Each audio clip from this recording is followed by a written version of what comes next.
Bien, bonjour à chacune et à chacun, nous pouvons y aller. Donc c'est un plaisir pour moi d'être parmi vous pour cette journée de Pour eux. C'est aussi une première puisque je n'ai jamais eu le privilège de participer à ces rencontres. Alors le sujet que vous m'avez proposé de traiter est un sujet un peu délicat, vous en conviendrez assez aisément.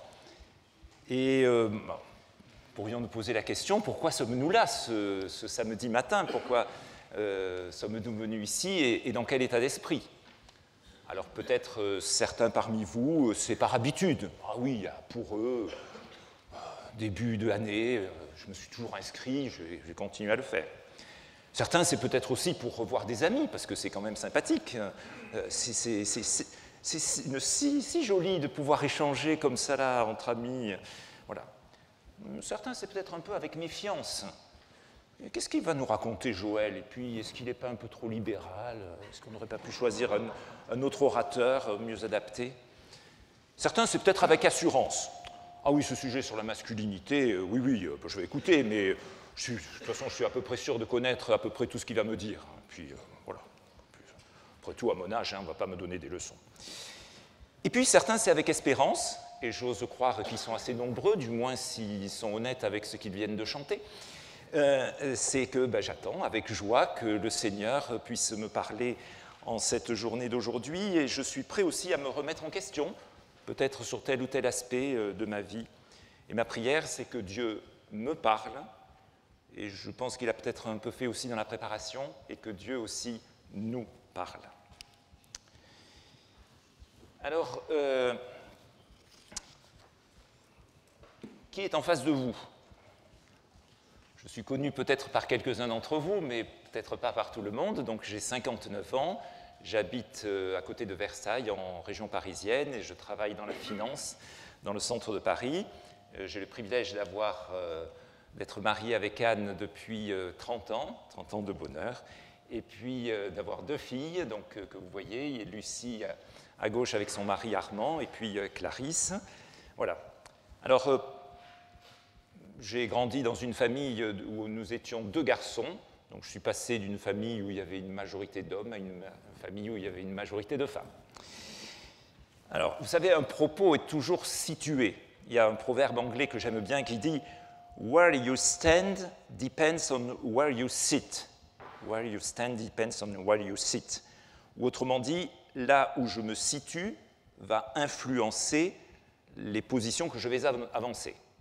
Alors c'est vrai que je suis devant vous avec tout mon passé, tout mon vécu, toutes mes interactions, entre autres avec ma femme et mes filles sur ces sujets. Et le sujet que nous avons à traiter aujourd'hui, c'est un sujet qu'on pourrait qualifier de théologie pratique. Donc c'est un sujet sur lequel l'enseignement sera forcément moins normatif, moins autoritatif qu'il ne peut l'être sur d'autres sujets.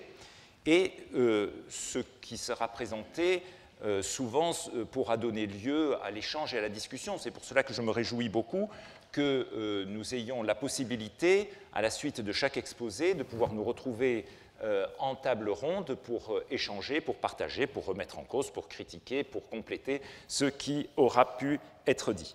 Et c'est sans doute une richesse de l'organisation de cette journée que de proposer aussi ces temps d'échange entre nous. Peut-être un point aussi liminaire, c'est que nous avons ce sujet qui nous est intitulé « Où sont les hommes ?» Et ce n'est pas « Où sont les femmes ?» Alors vous allez me dire « Les femmes sont à la cuisine ». Donc c'est une boutade. Mais où sont les hommes? Donc nous allons parler de la masculinité. Alors bien entendu, en parlant de la masculinité, nous ne pourrons pas ne pas faire référence à la féminité, mais vous remarquerez dans la suite des exposés que je ne donnerai aucun point précis sur des instructions qui concernent les femmes, parce que pour ça, il aurait fallu vous inscrire à Entre elles à l'automne, mais vous n'étiez pas admis à vous inscrire. Donc il faudra que vous discutiez avec les sœurs qui étaient inscrites à cette rencontre-là pour ces sujets-là. Voilà. Alors, où sont les hommes? Un sujet sur la masculinité. Et si vous tapez sur Internet « masculinité », quel que soit le moteur de recherche au demeurant, eh bien, qu'est-ce que vous allez avoir comme adjectif à côté? Toxique. Ah. Alors, pourquoi en est-on venu en 2025 à accoler de façon aussi générale, pas systématique fort heureusement, mais quand même de façon aussi générale, masculinité à toxique? Ou, si on est un peu plus gentil, problématique. Voilà. Pourquoi en est-on là? Eh bien, parce qu'il y a eu sans doute une remise en cause des hommes, et on peut se demander s'il n'y a pas une crise de la masculinité. Et c'est mon propos dans ce premier exposé, de regarder cela, et c'est pour cela d'ailleurs que j'avais mis masculinité en crise de la masculinité, point d'interrogation. Donc, est-ce qu'il y a une crise de la masculinité? Est-ce que la masculinité est en crise? Point d'interrogation. En tout cas, et c'est ce que nous allons regarder dans la première partie de ce premier exposé, il y a de nombreux changements qui se sont produits dans les dernières décennies, des changements qui ont parfois changé de façon très structurelle et très systématique la façon dont nous, les hommes, nous vivons, et nous vivons par rapport d'ailleurs aux femmes, d'autres qui sont plus sous l'angle de la revendication, même si les choses n'ont pas énormément bougé. Et donc, ce que nous allons détailler maintenant, sans forcément d'ailleurs les qualifier, eh bien, ce sont ces changements qui se sont opérés, et ceux qui sont plus âgés que moi autour de dans cette assistance pourraient sans doute en témoigner encore plus dans le cadre du temps d'une vie. Donc, ces changements, je ne vais pas forcément les qualifier. Nous aurons l'occasion, lors des échanges par groupe, de pouvoir revenir sur ce qui nous semble le plus positif, peut-être un peu le plus négatif, mais je vais me contenter maintenant un peu de les égrener, appuyé par quelques statistiques, parce que j'ai oublié de dire que j'étais de formation statisticien et qu'on ne se refait pas. Alors, le plan de la journée, Florent, tu nous l'as déjà exposé, donc merci, ça me fait gagner quelques minutes, parce que je sais que je suis en terre horlogère, et que donc un des enjeux, ça va être de respecter le temps, surtout qu'en Suisse, parfois vous êtes un peu sourcilleux sur ce point-là, n'est-ce pas? Néanmoins, si je déborde un tout petit peu de mon exposé pour réduire un tout petit peu les échanges par groupe, vous voudrez bien m'en excuser par avance.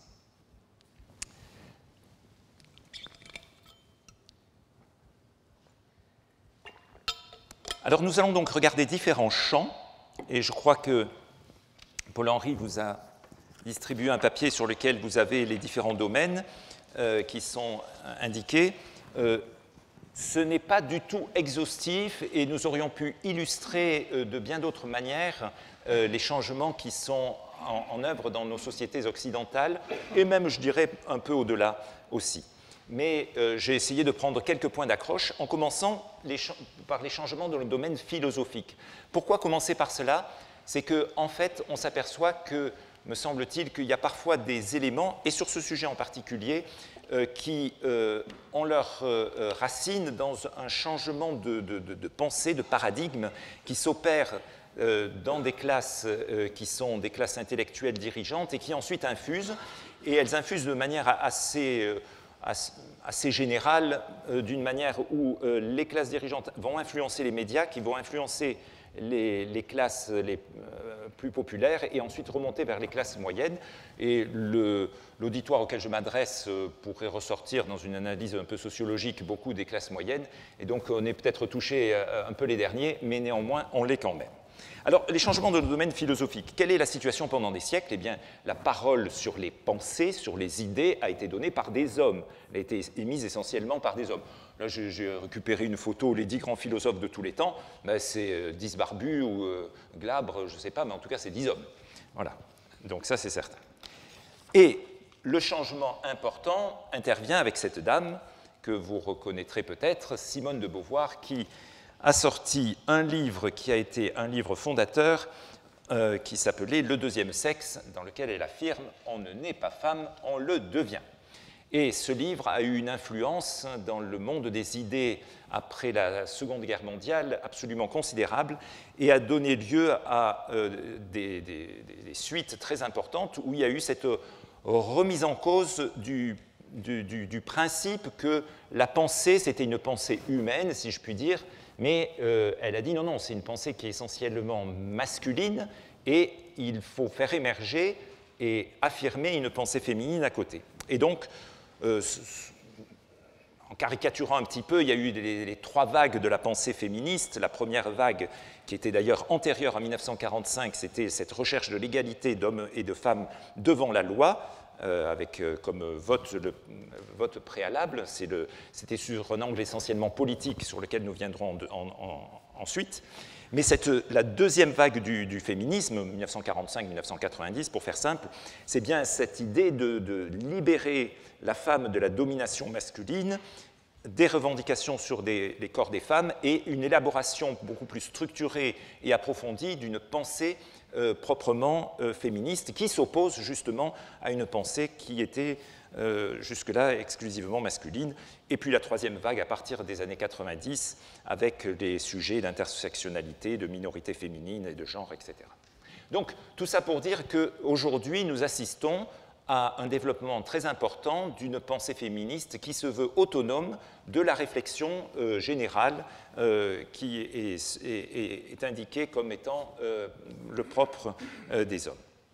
Alors, comme je l'ai indiqué il y a un instant, il y a eu aussi des changements dans le domaine politique. Alors, la situation pendant des siècles, c'est que le pouvoir politique a été quasiment une chasse gardée masculine. Alors, naturellement, il y a eu Cléopâtre, Élisabeth Ier d'Angleterre, la Reine Vierge, Isabelle la catholique et quelques-unes autres, ou Jeanne d'Arc, mais enfin, ça restait l'exception qui confirmait la règle.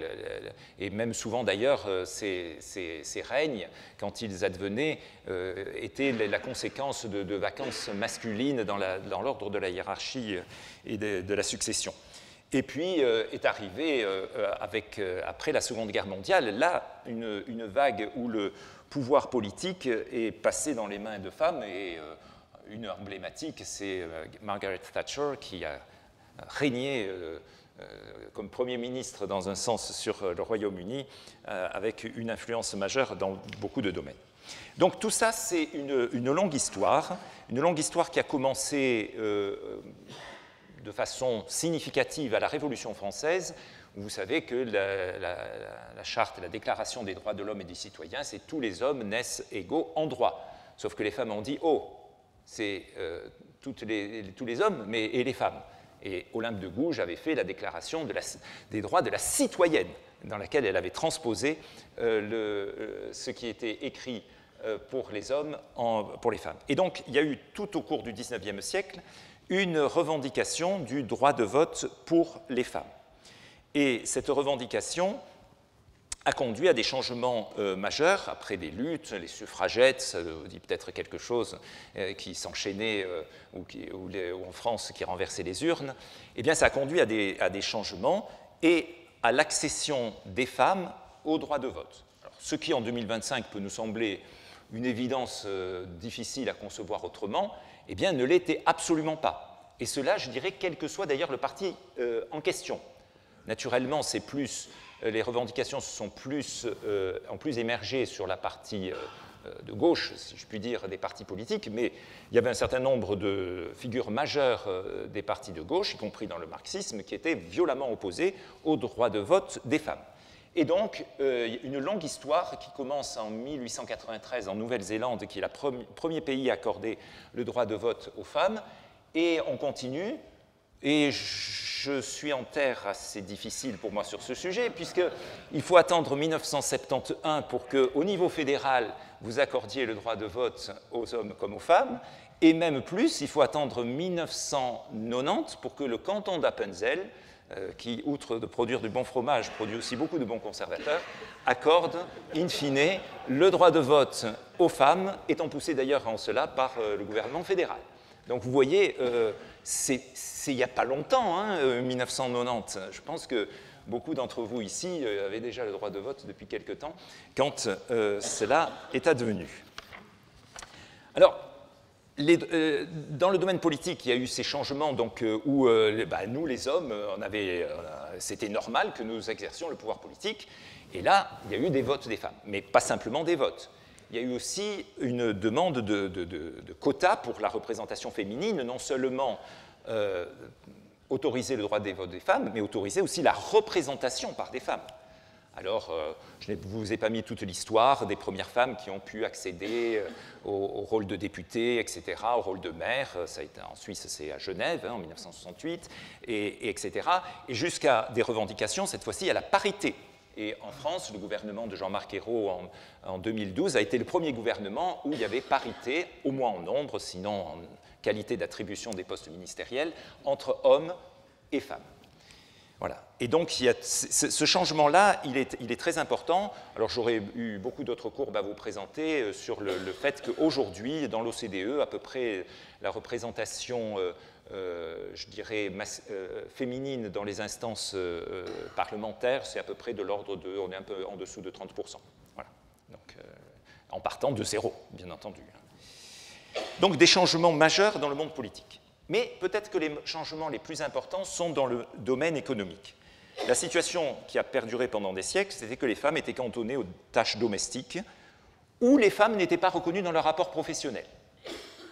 Et un changement majeur qui peut-être a moins touché la Suisse que d'autres pays, mais qui en tout cas en France a été un déterminant, ça a été le basculement opéré par les deux guerres mondiales. Vous avez ici cette photo de femmes qui, en 1916, sont obligées de se substituer aux hommes pour le travail des champs et même aussi aux chevaux, puisqu'ils étaient aussi réquisitionnés pour l'effort de guerre.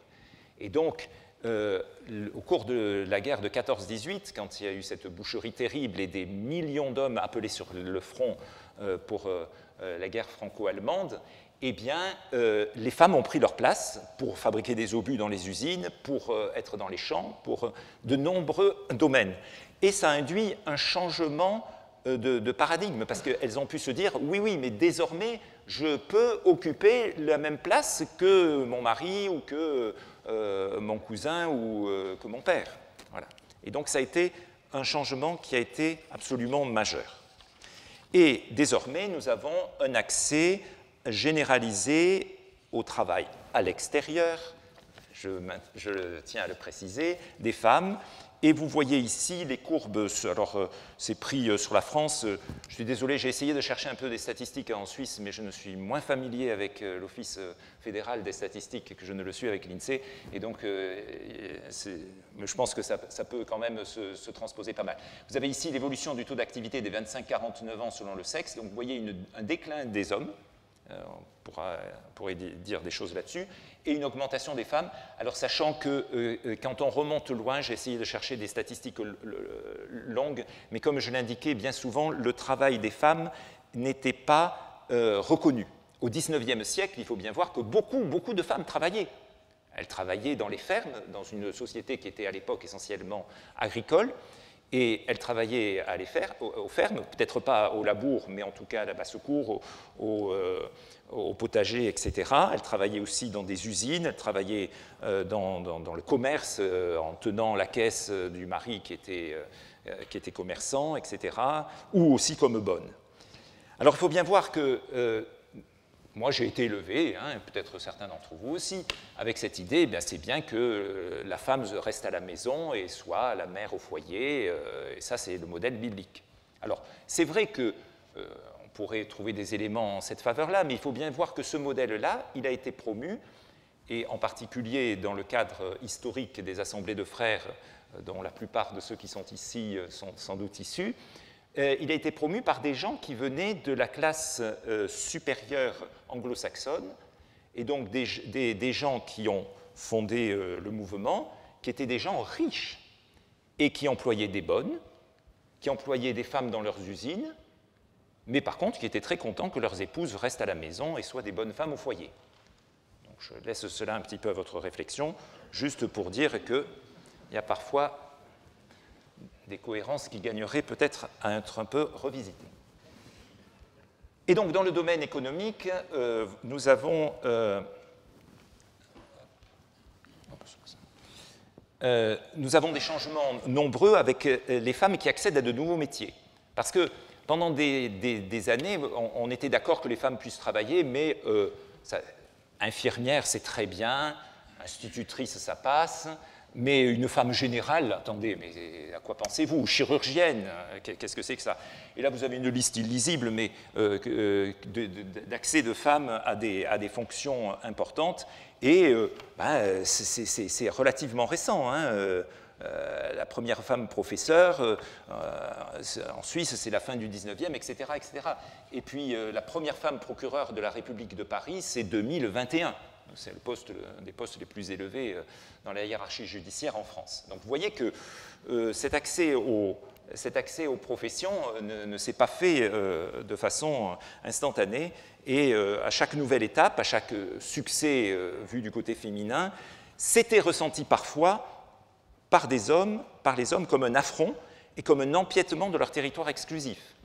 Et pour avoir discuté avec un certain nombre de collègues ou de connaissances professionnelles qui étaient parmi les premières, par exemple, à accéder à tel métier, eh bien, elles témoignent des remarques qu'elles ont reçues, des critiques, du fait qu'on voulait les mettre de côté, etc., parce que c'était une invasion qui était jugée comme absolument intolérable.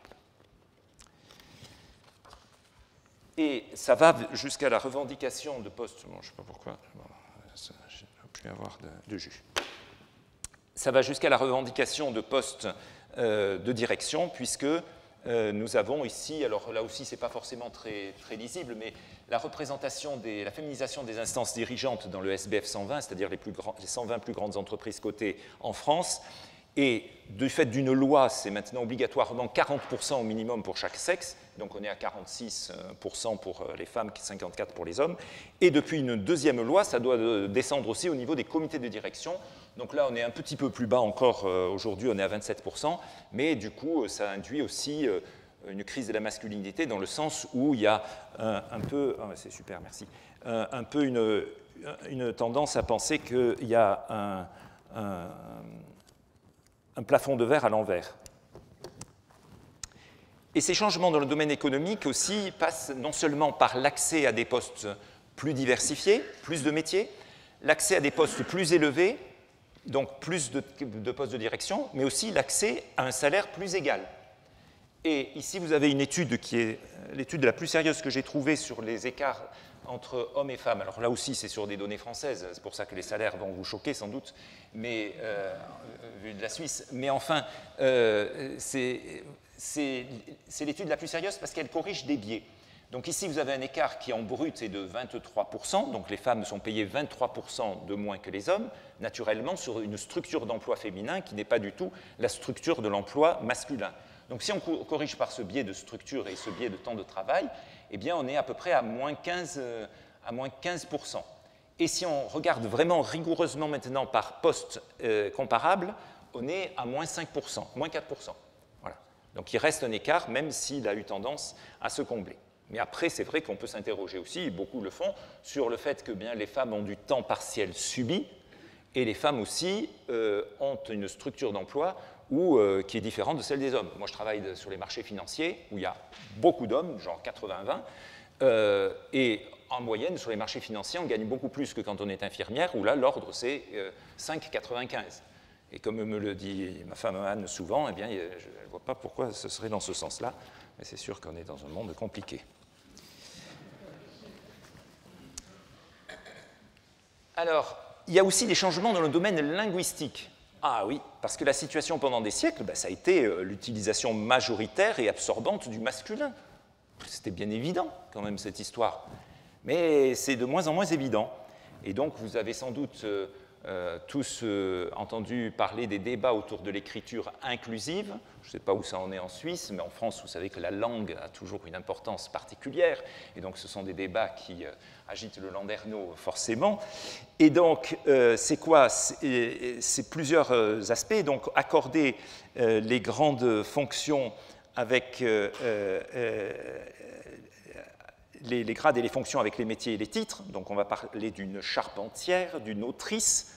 Autrice, c'est d'ailleurs maintenant à peu près rentré dans le langage commun, hein, et d'un homme de ménage. Et puis, par rapport à la règle du pluriel et du féminin, c'est vrai que si vous aviez, si par exemple, ma femme, mes filles et moi, eh bien, ça gouvernait forcément le masculin. Pourtant, c'est du 3 contre 1. Alors il y en a qui disent « Ah non, non, non, maintenant ça ne doit plus être comme ça. » Ou alors on accorde avec le dernier. Et puis ou sinon on fait l'ordre alphabétique, les candidates et les candidats. Ben oui, E, S. Voilà. Donc, ou alors ça ce qui est assez pénible personnellement, mais y compris dans le monde du travail ça se répand, c'est les points. Les citoyennes, voilà. Donc après les correcteurs orthographiques sont paumés. Mais bon. Et puis il y a des termes universels qui sont privilégiés, c'est-à-dire qu'au lieu de dire eh bien, les hommes, on va dire les êtres humains ou les personnes, etc. Voilà. Et puis il y a aussi des expressions qui maintenant n'ont plus cours ou n'ont plus le droit d'avoir cours. Par exemple, dans le droit français, il y avait une notion qui a perduré depuis le Code civil pendant des décennies et des décennies, qui était « en bon père de famille ». Je ne sais pas s'il y a l'équivalent dans le droit suisse, mais c'était on gérait en bon père de famille. Maintenant, c'est complètement sorti parce que les pères de famille ne sont pas toujours jugés bons. Alors, ce qui est peut-être aussi quelque chose sur lequel il faut s'interroger. Alors, des changements aussi dans le domaine du quotidien. Donc, quelle a été la situation pendant des siècles? C'est une spécialisation marquée des tâches par sexe. L'homme, il faisait ça, et la femme, elle faisait ça. Alors là, est-ce que ça a beaucoup changé? Alors ici, c'est des statistiques suisses, donc je suis content. Et vous voyez ici les tâches qui sont... Alors, c'est peut-être pas tellement lisible à distance. Hein, les tâches qui sont exercées, tâches domestiques qui sont exercées par les femmes, c'est du violet. Que par les femmes en violet. Que par les hommes, c'est du vert. Et puis le gris au milieu, c'est par les deux. Bon. Même en étant généreux, très généreux, et en pensant que les tâches qui sont faites par les deux, c'est 50-50, si on fait la différence entre ce qui est fait que par les femmes et que par les hommes, vous voyez par exemple que faire la lessive, eh ben, on est plus de 50% côté femmes. Voilà. Donc, je ne sais pas combien parmi vous font la lessive, je vous laisse réfléchir là-dessus. Voilà, donc ça c'est un constat. Et par contre, les hommes, ils sont d'accord pour faire les petits travaux de réparation. Là, effectivement, en inverse. Donc, il n'y a pas de souci là-dessus. Et puis, les travaux administratifs aussi, c'est plus légèrement biais masculin. Mais enfin, surtout le reste de la maison, etc., c'est un biais très, très féminin. Et alors, si on en vient aux soins aux enfants, là aussi, statistique fédérale suisse 2023, toujours les mêmes codes couleurs, etc., alors là, effectivement, la domination féminine sur les tâches l'emporte de beaucoup, en particulier quand les enfants sont malades. C'est aux femmes de s'en occuper, n'est-ce pas? Voilà, vous pourrez regarder ces statistiques. Alors donc, effectivement, les choses ont changé, mais elles changent très, très, très, très, très lentement. Et ici, vous avez une évolution... Alors, je crois que c'est sur des statistiques françaises, cette fois-ci. Vous voyez le temps domestique et puis le temps parental, hein, donc les deux grandes catégories que j'avais mises dans les deux graphiques de la planche précédente. Donc le temps domestique, ça diminue. Donc ça diminue plus vite pour les femmes que pour les hommes, serait-ce parce que les hommes en prennent un petit peu plus à leur charge, et puis aussi il y a des structures, des outils qui permettent d'être peut-être plus efficaces qu'avant, tant mieux. Et que pour les soins parentaux, les temps parentaux, eh bien pour les femmes, il a tendance un peu à augmenter. Pour les hommes aussi, mais on est quand même encore loin du compte. Et puis, il y a ce qui est mis de plus en plus en évidence par des enquêtes poussées et sérieuses, c'est ce qu'on appelle la charge mentale. La charge mentale. Il faut que je pense à tout, nous disent nos épouses. Voilà. Et parce que, qui c'est qui va prendre rendez-vous chez le pédiatre pour le petit dernier, qui c'est qui va s'occuper de ceci, etc., de s'assurer qu'il y a bien du liquide pour la vaisselle, etc. Eh bien, ouais, c'est essentiellement cette charge mentale, nonobstant le partage des rôles, semble encore reposer de façon très, très importante sur les femmes.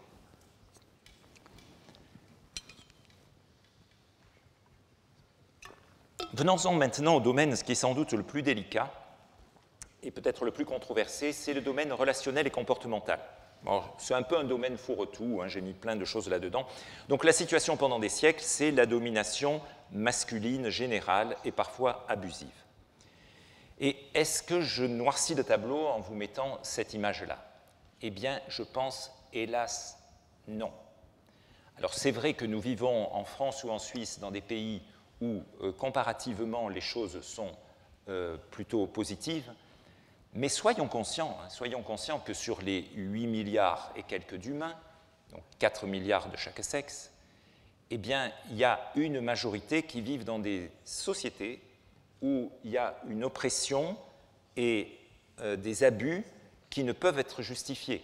Alors nous verrons après la contrepartie biblique de ces éléments-là, mais c'est quand même, cette domination, c'est quand même une triste réalité. Alors cette domination, la femme a voulu secouer le joug et ça induit des changements qui là aussi sont des ruptures par rapport à des tendances qui sont, je dirais, ancestrales, des tendances qui se sont millénaires. En particulier, un point qui a été très important, c'est l'autonomie sexuelle des femmes, avec l'arrivée de la pilule et l'autorisation de l'avortement, en Suisse dépénalisée en 2002. En France, c'était 1975. Donc là aussi, je suis conscient de parler en terre conservatrice, mais pour ça, je suis un peu sur les charbons. Voilà. Donc en tout cas, ce qui est acquis, donc ça c'est un constat de fait. Après, vous pourrez dans les groupes discuter des éléments, est-ce que c'est positif, est-ce que c'est négatif. Là pour le moment, je me contente de faire le panorama, dresser le panorama, mais en tout cas, ça a été un changement majeur puisque la sexualité des femmes n'était plus subie, mais contrôlée par elles. Et donc, échappée aussi au contrôle des hommes, et qui ne pouvaient plus leur imposer ce qu'ils voulaient. Autre changement important, c'est des changements législatifs qui ont eu des conséquences dans les domaines relationnels et comportementaux. Par exemple, en Suisse, depuis 1978, l'autorité parentale est partagée. La tutelle masculine sur la famille a été abolie en 1988. Et l'indépendance en termes de décision financière aussi en 1988, ça veut dire que la femme peut prendre des décisions financières sans avoir à recueillir au préalable la signature et l'approbation de son mari. Il faut voir qu'en France aussi, il a fallu attendre 1965, si mes souvenirs, ou 67, si mes souvenirs sont bons, pour que la femme puisse ouvrir un compte chèque sans avoir à en demander l'autorisation explicite à son mari. Donc tout ça, ça a mené des changements avec, c'est pour ça, je disais, un sentiment chez les hommes d'être un petit peu dépossédés de leur domaine. Et puis, aussi, un changement majeur qui intervient, c'est la déferlante des réseaux sociaux et des applications de rencontres. Là aussi, qui crée un champ qui est extrêmement nouveau dans les relations hommes-femmes. Ici, vous avez quelques noms d'applications très répandues, très utilisées. Alors, sachant que je ne suis pas un spécialiste du domaine, on voit juste des grandes pubs dans le métro à Paris. Mais bon, ce qui est certain, c'est qu'il y a eu aussi un certain nombre d'études qui ont été faites sur l'utilisation de ces réseaux et de voir comment, par exemple, ils sont utilisés. Et ce qu'on constate, c'est que là aussi, ces réseaux sont un moyen pour les femmes de revendiquer une certaine autonomie et pour les hommes de se sentir dépossédés. Il faut bien voir que, par exemple, sur des applications, il y a des études qui ont été faites pour montrer que les hommes, eh bien, ils recherchaient le maximum de matchs, comme on appelle ça, hein, voilà, quand on cherche à créer une relation, et que, par contre, les femmes, elles, étaient beaucoup plus sélectives sur les matchs.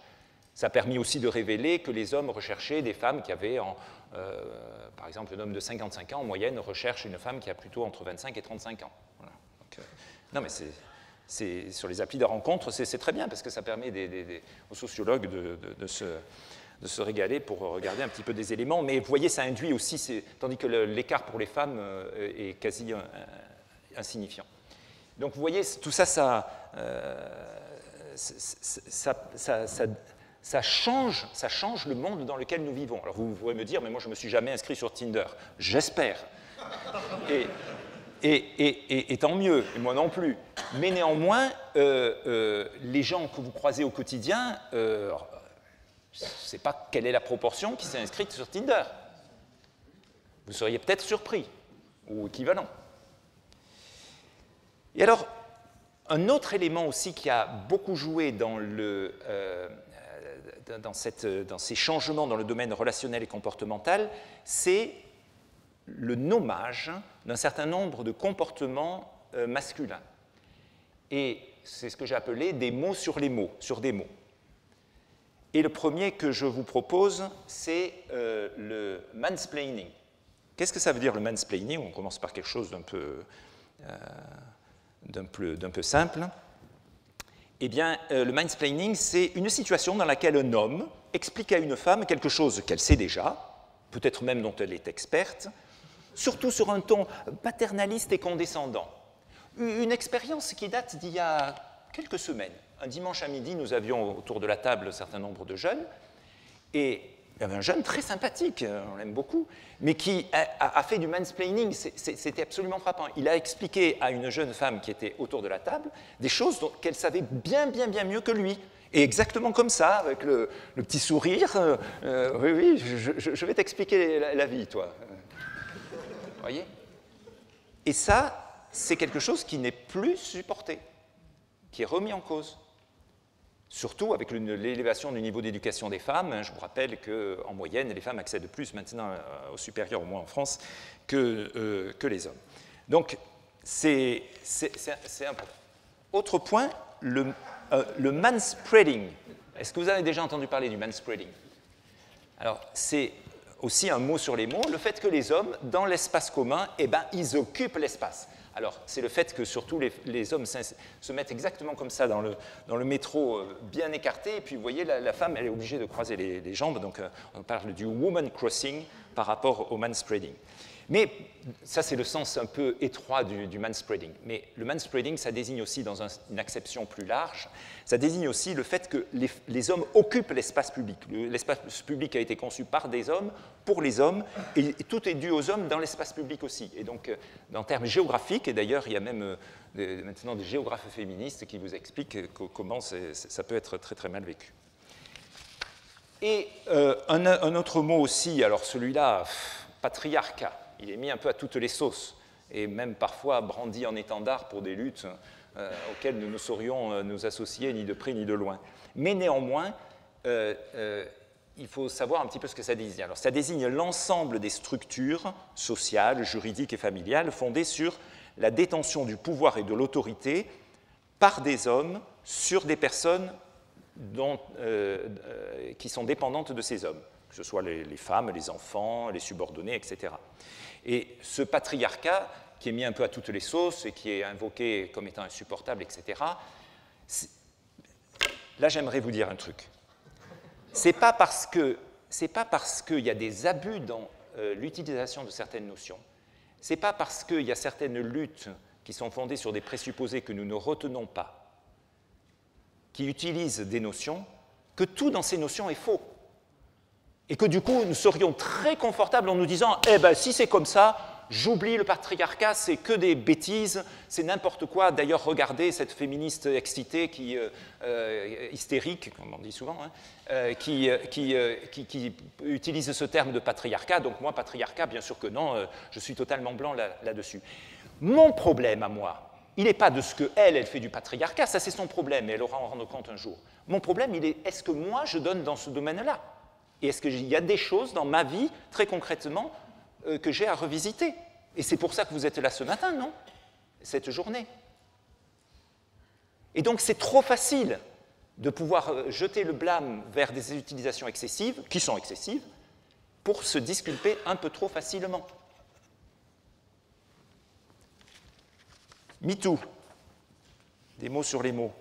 Début 2017, octobre 2017, l'affaire Harvey Weinstein qui explose. Bon, il y a eu l'affaire Strauss-Kahn avant. Hein. Avec la prise de parole des femmes pour dénoncer le viol qui est plus courant qu'on ne le pense.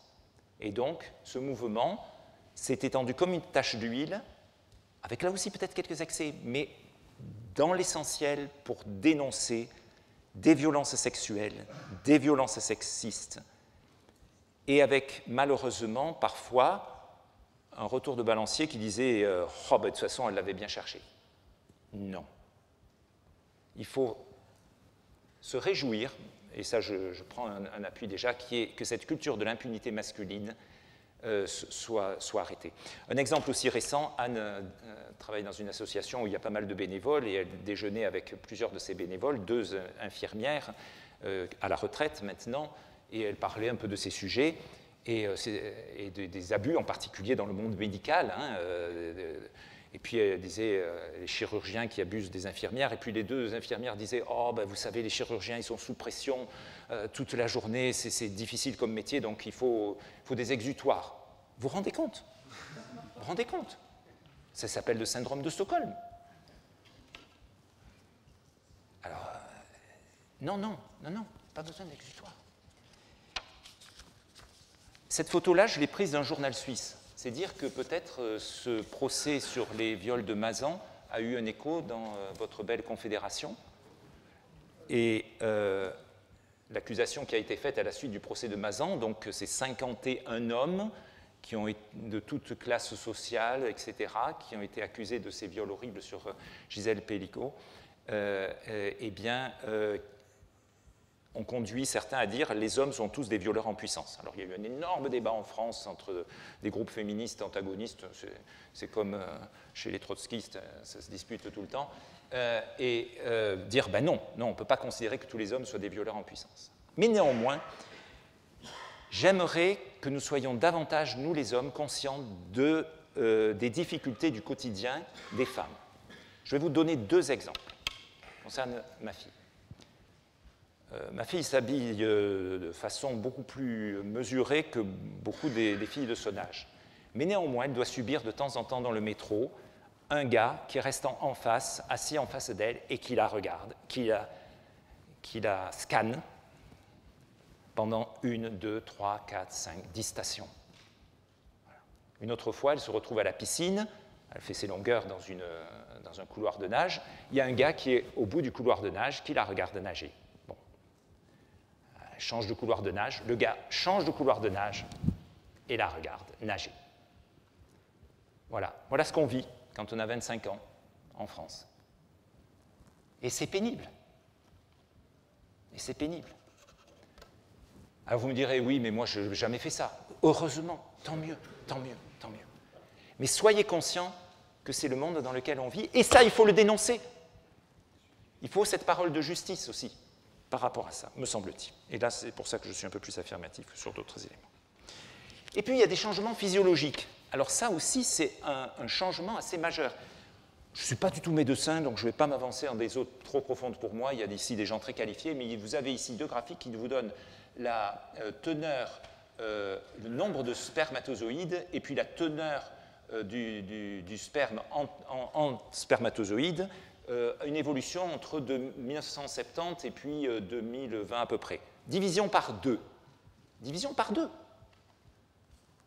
Alors on dit c'est les PFAS, c'est les plastiques, c'est les antibiotiques, et cette baisse de la testostérone aussi, j'aurais pu vous mettre un graphique là-dessus qu'on observe assez régulièrement aussi, peut-être dû à l'obésité, au diabète, à la baisse de la masse musculaire parce qu'on est trop sédentaire, etc. Enfin, il y a plein de raisons qui conduisent à cela. Alors, face à tous ces changements, qu'est-ce qui s'est passé? Eh bien, il y a eu une réaction, et il y a une réaction. Et les élections récentes en témoignent. Des excès d'un côté répondent sans doute des excès de l'autre, mais la réaction à la crise, ça a été le masculinisme avec ce qu'on appelle les mâles alpha. Alors, en biologie, on appelle dans une troupe les mâles alpha, c'est les mâles dominants, et puis les mâles bêta, c'est ceux qui se contentent de ce qui reste. Donc les mâles alpha, c'est ceux qui attirent les femmes, c'est les vainqueurs, les dominants, etc. C'est l'étiologie du troupeau. Et ces mâles alpha, ils sont glorifiés, ils sont mis en avant, etc. Et puis vous avez aussi toute la culture bros. Bros, c'est les frangins. Donc c'est des ligues de virilité joyeuses et farouches, les durs à cuire. On a parlé d'une ode à la testostérone pendant la campagne de Donald Trump, et il faut bien voir qu'aux États-Unis, il y a 45% des moins de 30 ans qui s'estiment discriminés par les femmes. Et donc on a cette guerre de culture dans laquelle on reste un peu pantois entre la côte est et ouest et puis le centre des États-Unis. Mais il faut bien voir, mes amis, que c'est 10 ans d'avance peut-être sur ce que nous vivons, en Suisse, 15 ans. Et donc, la manosphère est quand même très active, et vous avez peut-être entendu parler de la récente sortie de Mark Zuckerberg, le fondateur de Meta, qui a dit « Il est positif d'avoir une culture qui célèbre un peu plus l'agression ». Mark Zuckerberg, il y a 10 ou 15 jours. Ils voulaient bien se faire voir par le nouveau président, sans doute. Et puis, il y a les passport bros. Les passport bros, c'est quoi? Ce sont des bros, donc des hommes bien virils comme ça, qui vont en Amérique latine ou en Asie se choisir des femmes bien féminines, bien dociles, voilà, sur lesquelles ils puissent bien dominer. Ça sera plus facile parce qu'aux États-Unis ou en France, elles sont trop émancipées, donc ça ne marche pas. Voilà. Alors, tout le monde n'est pas un mâle alpha et ne ressemble pas forcément à lui, mais peut-être un peu à lui. Voilà. Je m'identifie plus à lui, d'ailleurs. Et alors, pour cela, il y a les incels. Je ne sais pas si vous avez entendu parler des incels, c'est ceux qui sont célibataires involontaires, involuntary celibatory. Et alors ça, c'est une sous-culture qui malheureusement se répand, et les sociologues disent attention, attention, c'est plus répandu que vous ne le pensez, c'est-à-dire des hommes qui, eux, ne sont pas des mâles alpha, qui ne trouvent pas leur comptant sur le marché sexuel, si je puis dire comme ça, et qui du coup sont sur les réseaux sociaux, beaucoup s'isolent socialement, une fascination pour Elliot Rodgers, ce tueur en série qui avait sévi à l'UCLA en 2014.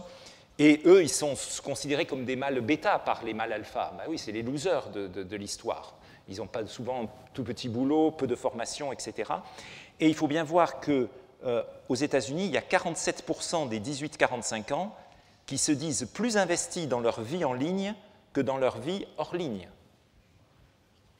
Et donc, ça reflète un malaise absolument terrifiant qui s'exprime d'ailleurs par une violence qui parfois en vient à taper les femmes, à mettre des choses en ligne. Enfin, si vous vous intéressez un peu au sujet, il y a des choses effroyables en ligne qui sont proposées. Et puis, il y a le développement du MMA. Là aussi, un sport qui se développe le plus vite en France actuellement, en pourcentage. Cette réaction à la crise avec les sports violents. Bon. J'arrête ici mon tableau, nous aurions pu continuer longtemps, il y avait beaucoup d'autres éléments qui auraient été très utiles et vous trouverez peut-être que c'est un peu incomplet, mais c'est normal. Et revenons-en maintenant dans une dernière partie de cet exposé à la Bible. Alors j'aimerais faire une mise en garde utile. Cette mise en garde, c'est celle de l'Ecclésiaste, qui nous dit « Ne dis pas, comment se fait-il que les jours passés aient été meilleurs que ceux-ci ? Car ce n'est pas la sagesse qui te pousse à demander cela. » Chers frères, en 2025, janvier 2025, nous vivons dans un monde où il y a du positif et du négatif. Ceux qui vivaient en 1827, il y avait du positif et du négatif. Ceux qui vivaient en l'an 60, il y avait du positif et il y avait du négatif. Arrêtons de penser qu'il y a eu un jour une société idéale à laquelle il faudrait revenir. C'est une illusion funeste. Revenons à la Bible, disais-je. Et j'aimerais aborder une question de méthodologie. À propos de cette réponse que Jésus fait aux pharisiens qui lui demandent pourquoi Moïse a prescrit de donner une lettre de divorce à la femme lorsqu'on la renvoie. Et Jésus répondit, « C'est à cause de la dureté de votre cœur que Moïse vous a permis de divorcer de vos femmes. Au commencement, ce n'était pas le cas. » Et donc, il faut être prudent, et vous remarquerez que dans cet exposé, comme dans les suivants, j'utiliserai extrêmement peu d'exemples de l'Ancien Testament. Pourquoi ? Parce que la dureté de cœur a conduit Dieu, dans sa grâce, dans sa miséricorde, à tolérer des comportements comme, que personne ne recommanderait aujourd'hui en France, comme la polygamie, par exemple. Alors, c'est vrai que ce sont des instructions utiles, je n'oublie pas 1 Corinthiens 10, verset 13, mais il faut bien voir que les exemples de l'Ancien Testament, ou même les textes de la loi de Moïse, sont adaptés à un contexte historique et géographique qui est très différent du nôtre et qu'il faut prendre en compte, avec aussi une part de subjectivité, de voir quels sont les principes intemporels qui sont valables aujourd'hui, comme il l'était du temps de Moïse et comme il l'était du temps de David, et ce qui, au contraire, doit être nettoyé de ce qui ne correspond pas à la pensée du commencement. Et la nouveauté de l'Évangile, c'est justement cette éruption du royaume de Dieu qui nous permet, à la suite de l'enseignement de Jésus, de voir qu'est-ce qui était au commencement. Alors justement, qu'est-ce qui était au commencement ? Eh bien, quelques mots très rapides sur Genèse 1 à 3 avant que nous nous retrouvions en groupe pour échanger. Le premier élément, je vous ai mis quelques... Dieu a créé l'homme à son image, donc cette unité fondamentale de la race humaine qui est mise en avant en premier. Donc il le créa et il les créa, et il les créa sous ces deux aspects, mâle et femelle, et bien qu'il y ait énormément dans le monde animal d'espèces sexuées, mâle et femelle, ce n'est dit que de l'homme, pour indiquer qu'il y a à la fois cette unité et cette dichotomie dans la race humaine. Et il convient pour nous d'équilibrer ces deux aspects-là, ne pas aller trop du côté de l'unité, pas du côté trop de la dichotomie. Et bien souvent, les idéologies inclinent soit d'un côté, soit de l'autre. Donc, Dieu les bénit, et qu'est-ce qu'il dit? Aux deux, soumettez-la et dominez. Donc là, il n'y a pas de différenciation qui soit faite. Donc en Genèse 1, nous avons l'homme-femme en image de Dieu et en ressemblance de Dieu au-dessus de la création. Et ensuite, en Genèse 2, nous avons l'homme-femme en ressemblance des animaux, qui là est cette fois-ci avec la différenciation entre les deux. Bon, je parle à une assemblée où je pense que ces textes sont assez connus. Qu'est-ce que je pourrais dire là-dessus? Le terme d'aide, vous le savez, hein, aide 21 fois dans l'Ancien Testament, 15 fois utilisé pour Dieu, donc rien de dévalorisant par rapport à ça. Hein. Si Dieu est mon aide et ma femme est mon aide, c'est intéressant. Le vis-à-vis, hein, donc toute cette idée de contrepartie, de correspondance. L'aide marque l'incomplétude aussi de l'homme par rapport à la femme. La cote, oh, je ne résiste pas au plaisir de vous citer cet aphorisme célèbre de Matthew Henry, commentateur du XVIIe siècle.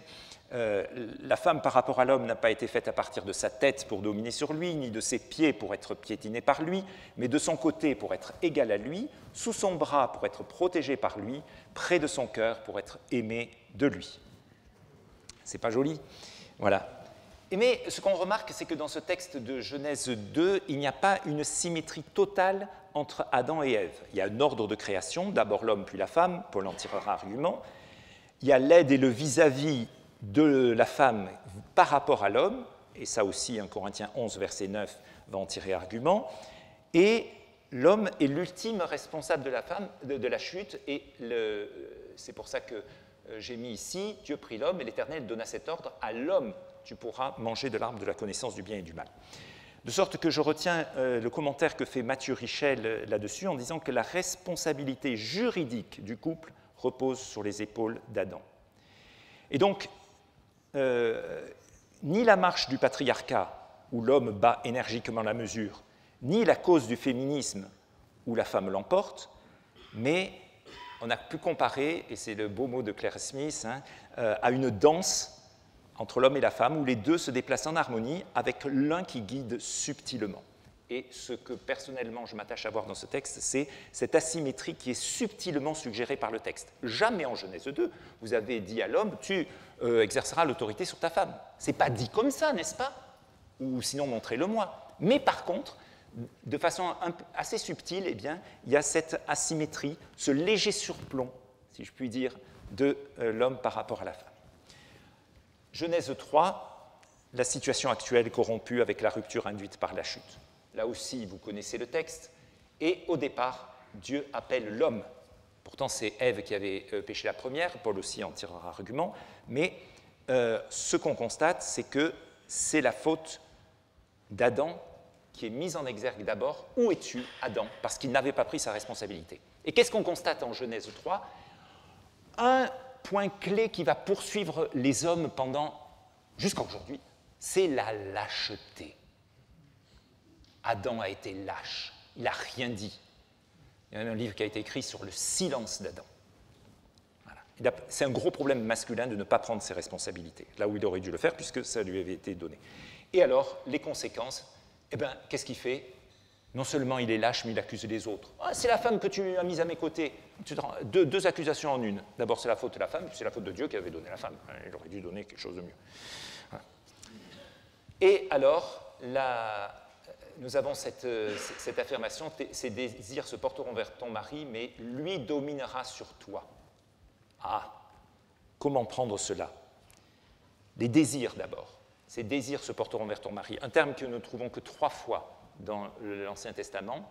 Ici, Genèse 4, avec les désirs pécheurs que Caïn doit surmonter. Donc ces désirs, c'est peut-être Dans cet axe-là, ce serait peut-être le désir de vouloir prendre la place de l'homme. C'est sans doute une piste. Et puis nous trouvons aussi le désir, dans le Cantique des Cantiques, chapitre 7, verset 11, mon bien-aimé est à moi, et ses désirs se portent vers moi. Là, c'est la symétrie, c'est le désir de l'homme vers la femme, qui montre aussi que ces désirs, ça peut être un désir de relation. Ça peut être là où la femme recherche la relation, l'homme lui renvoie en retour la domination, on dit aussi le même Mathieu Richel. Et donc, ces désirs se porteront vers le mari, ces désirs seront insatisfaits, soit des désirs amoureux de relation, interprétation du Cantique des Cantiques, soit des désirs de volonté de prendre son rôle, plutôt Genèse 4. Mais lui, il dominera sur toi. Donc la domination, il faut insister, c'est une punition, ce n'est pas un mandat qui nous est donné en tant qu'homme de dominer. Hein? Que ce soit très clair. L'homme domine là où la femme attend autre chose, un élan amoureux, et la relation est gâchée. Mais ce n'est pas une fatalité, cette domination. Nous avons le droit et même le devoir de combattre les conséquences négatives du péché dans toutes les manières qui soient. Et là, je cite Alexander Strauss, qui est tout sauf un féministe. Et donc, pour conclure, avant de passer aux tables, quelle est notre situation actuelle? Eh bien, en partie selon la pensée initiale de Dieu, chapitres 1 et 2, en partie selon la rupture induite par la chute. Et j'aime bien cette pensée de Pascal, l'homme n'est ni ange ni bête, mais le malheur veut que qui veut faire l'ange fait la bête.